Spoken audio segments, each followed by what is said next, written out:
Mukhang nag-iba na talaga ang ihip ng hangin sa Kongreso dahil kung noon ay napaka-agresibo nitong si Congressman Ronnie Puno at ang kanyang partido na National Unity Party pagdating sa impeachment case laban kay VP Sara.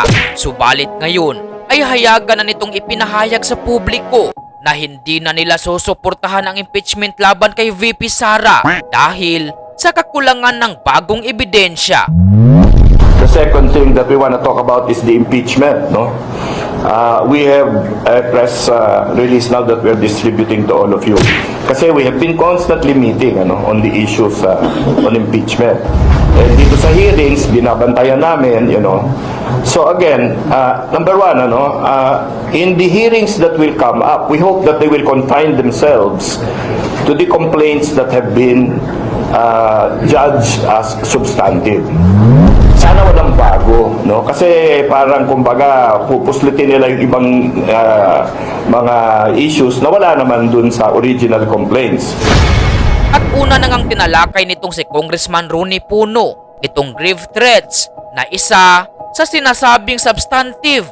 Subalit base sa kanilang ginawang pagsisiyasat ay hindi naman pala ito ground for impeachment.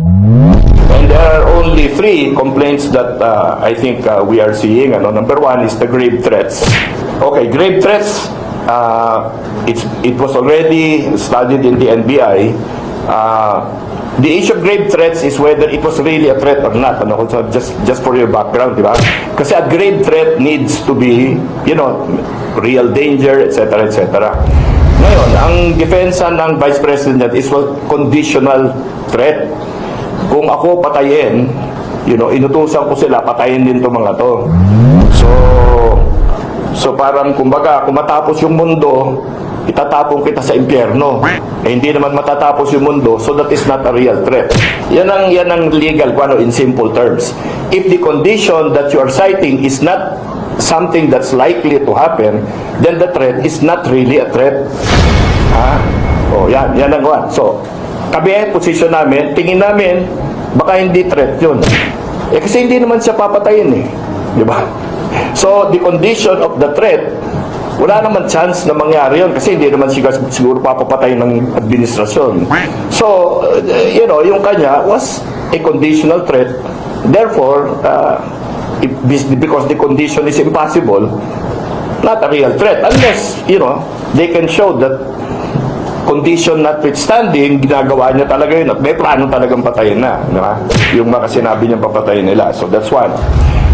Pangalawa sa siniyasat ng partido ni Congressman Ronnie Puno ay itong affidavit ng kriminal na si Madriaga na base sa kanilang pagsisiyasat ay napakaraming butas at inconsistency ang kanilang nakita sa affidavit ng walang ya.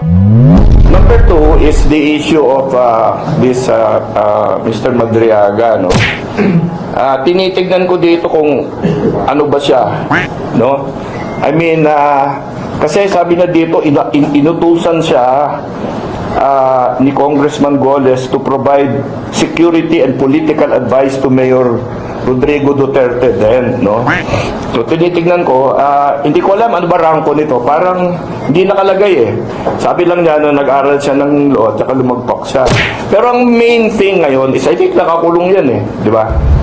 Okay, ako naging DILG secretary ako ng maraming taon, at siyempre kung saan siya ngayon nakakulong, sa bikutan yata ito napuntahan ko yung preso na yan na maraming beses. Ito sasabihin ko sa inyo kung ikaw nakakulong ka sa bikutan, kahit sabihin sa'yo, na sabihin ang buwan ay itim, pag nandun ka sa kulungan, sasabihin mo yung buwan itim.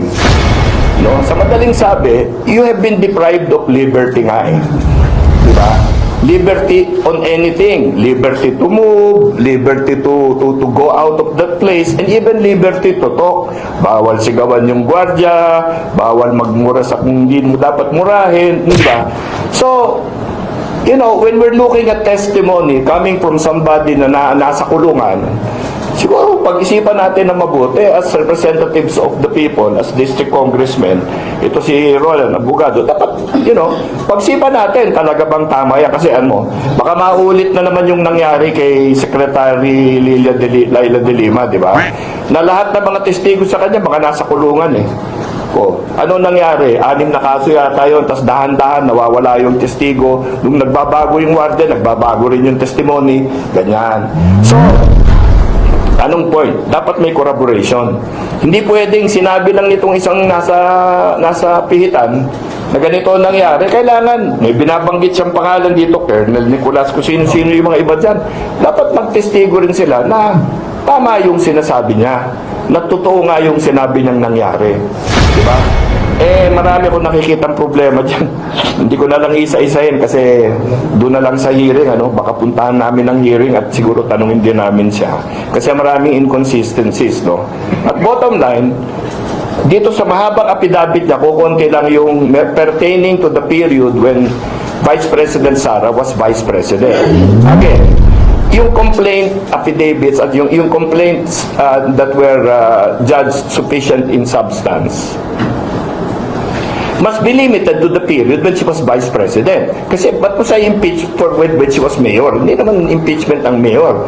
Diba? So it has to be that period when she was Vice President.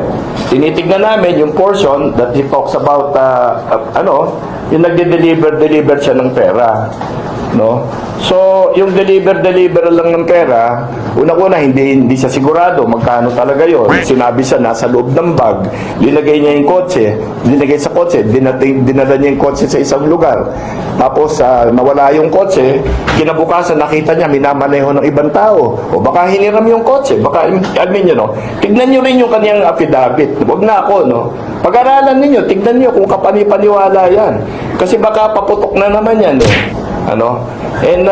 Hindi maganda na focus tayo dito sa mga ganyan na dami natin problema tapos hindi naman pala totoo.